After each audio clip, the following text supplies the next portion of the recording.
Faith over fear. It's a phrase that echoes through the halls of churches, whispered in quiet moments of prayer, and emblazoned on bumper stickers and t-shirts. But what does it truly mean to choose faith over fear, especially in the face of life's most difficult moments? When the storms of uncertainty rage, when hope seems distant, and when every instinct tells us to worry, how do we anchor ourselves in trust? At the heart of it all is a simple, powerful invitation to trust Jesus, to lean into his promises, and to find peace even when the world feels anything but peaceful. Life is filled with challenges. Some arrive suddenly: a diagnosis, a job loss, a broken relationship. Others linger in the background: persistent anxiety, unanswered prayers, the weight of responsibilities that seem too heavy to bear. In those moments, fear can feel overwhelming.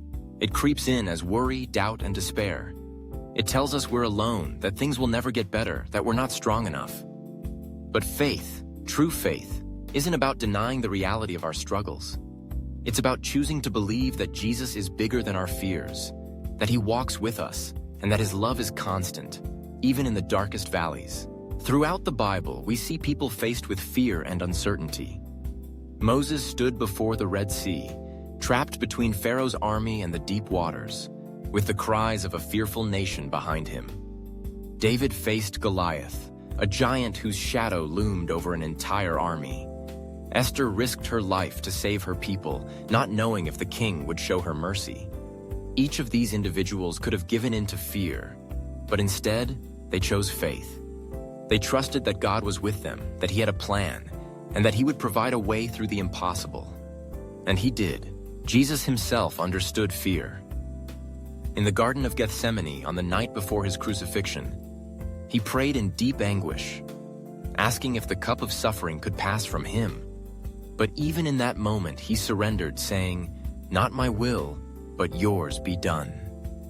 Jesus modeled what it means to trust God completely, even when the path leads through pain. His resurrection is the ultimate reminder that fear does not have the final word, that life, hope, and victory are found in him. So how do we move from fear to faith? It begins with recognizing that we are not alone.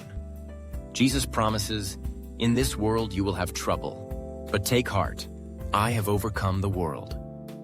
He doesn't promise a life free from problems, but he does promise his presence, his peace, and his power. When we face difficult times, we can bring our fears to him honestly.